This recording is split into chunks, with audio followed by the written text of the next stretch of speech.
Welkom in het Fluitenmuseum. Dat weet je wel. Kom erin.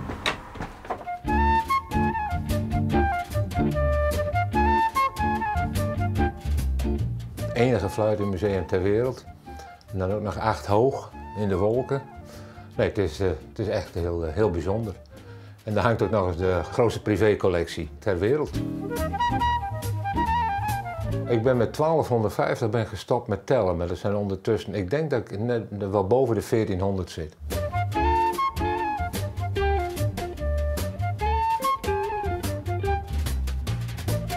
Nou, dit is mijn eerste fluit. Die kreeg ik dus van Paken toen ik 6 jaar werd. En dit is een hele leuke fluit. Dit is een Piccolina.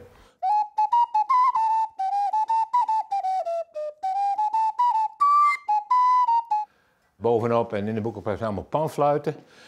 Hier in de boekenkast, dat is ook wel leuk. Het zijn allemaal fluiten uit Peru. En ach ja, hoe mooier de fluit natuurlijk, hoe mooier het verhaal ook vaak. Hè. Als je nou zoiets neemt bijvoorbeeld. Het is natuurlijk een pracht, het verhaal daarbij is. Ik kreeg een jongetje van 8 die van zijn tante op zijn verjaardag. Nou, zijn vader was daar niet zo erg blij mee. Daar fluiten jou ook op? Daar kan ik op fluiten, maar ik vind het een raar gezicht. Maar nee, ik doe het even niet. Maar die man die heeft me gelijk op Marktplaats gezet en die kwam hier dus brengen. Maar 1400 fluiten in een flat, ja. Is dat net wat schipperig maar de romte dan? Nou, kijk, we hebben veel muren en ik heb allemaal rekjes gemaakt langs de muren. Dat zoals jullie misschien ook wel kunnen zien. En daar kunnen een heleboel op. En ik heb 3 slaapkamers, ik heb een keuken, ik heb een gang, ik heb een hal en een woonkamer. Dus het valt allemaal wel mee. En dat is maar goed dat je al fluiten samelt en geen piano's. Dat klopt.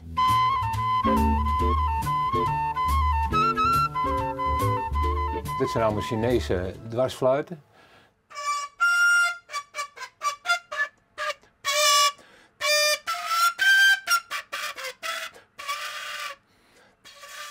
Nou. Je moet ook even warm draaien. Daar heb ik dus ook een heleboel soorten van, daar komen we heel veel tegen. Naam staat er ook op vaak, waar die vandaan komt. Ik weet ook waar ze vandaan komen. Dan ga ik even naar het wokrestaurant en die vertalen dat even voor me. Serieus? Ja. Wat hier in de hoek staat, dit is de hele serie blokfluiten. De moderne westerse blokfluit. En dit is het pronkstuk van de veiling. Die is ondertussen... Oh. Dat gebeurt hier dus ook wel eens, dat krijg je als je veel fluiten hebt. Heb je er wel sluiten steken in je? Nee. Oh. Dit bugeltje dat heeft Paken 40 jaar opgespeeld bij Euphonia Top and Twirl. En daar heb ik mijn eerste trompetles ook op gehad.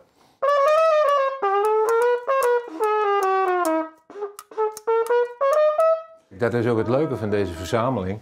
Je kunt de mensen ook iets laten horen. Het is praktisch. Ja, het is praktisch. En de mensen die hier komen, die mogen er ook allemaal op spelen. En dit is ook wel leuk, de neusfluit.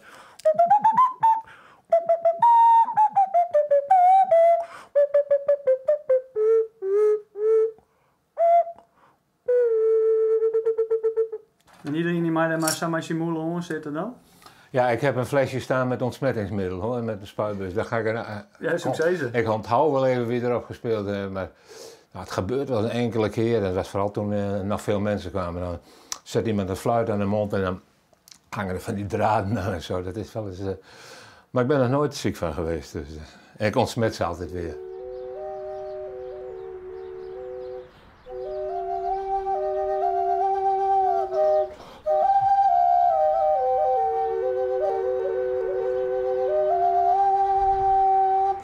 Ik ben altijd bezig met muziek, gelukkig maar, want het houdt je jong.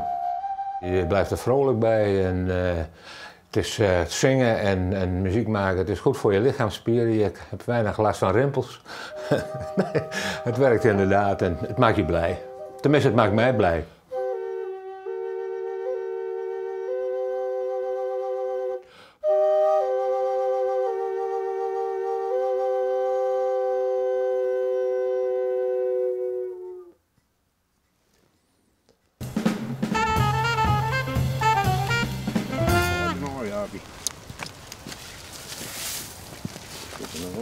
Nou sta je er nog net zo bij, weet je, jongen, hoor even wat. Ik denk je dat samen hoor, daar hoor ik net bij hoor. Maar. Doe de laatste maar nog even nu zelf. Je er is een tijd voor komen en een tijd van gaan, zei ze gaat die man. Maar nou, hij is niet al 4 weken, dus nog gebeurd. Dat is best niet. Ja, al even door moet ik goed doen. Ja. Hoe lang is hij? Nou, 8 meter. Ja. Nog even de Christ gewoon uit Nij het West. Ja. 2016 eerder. Wat verwacht je van 2016? Nou, ik moet per dag eigenlijk niet een goede voornemen dat het op. Want ik ben nog dan ook maar weer of het hier te bedenken. Dan komt het verst over. Dus ja. Eind april dan hebben we weer de dorpsfeesten. Die vallen vroeg dit jaar omdat we slachten hebben in begin juni. Of eind mei zeker niet, Ja, maar eind juni. mei. Ja, normaal is begin juni, maar dat is nou de slachten. En 21 juni dan hebben we hier het pleinfeest weer, het jaarlijkse pleinfeest voor de 25e keer. Dus dat wordt het jubileumjaar. Moeten we wel even voor. Maar dit gaat uit het hele dorp. Maar persoonlijk, zit er voor je persoonlijk in 2016 ik wat mooiste gebeuren of zo? Nou, misschien het loge trouwen gaat, maar dat hangt er nog even vanaf. Nou, dat kan je lang wachten. Dat denk ik. Dan moest ook het leiden. Wil ik wel ceremoniemeester wezen. Ja, nou ja, dat ken ik. Ja. Ja. Jij hebt wel verkering. Nou, ik heb wat een.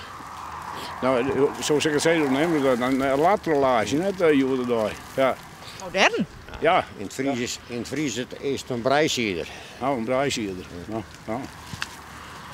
Maar je bent een modern man. Ja, nou ja, dat leer ik wel als we het ouder worden. Dus je moet al wat mooi doen, hoor. Ja. Nee, dat is zo.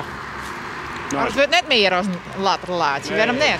Als je mij op een lopen afstaan op 50 meter, dus ik hoef er niet om te rijden, net om te fietsen. Ik kan het groepen, dan kan ik het wel doen. Dus ja, nee, dat gaat best. Ja.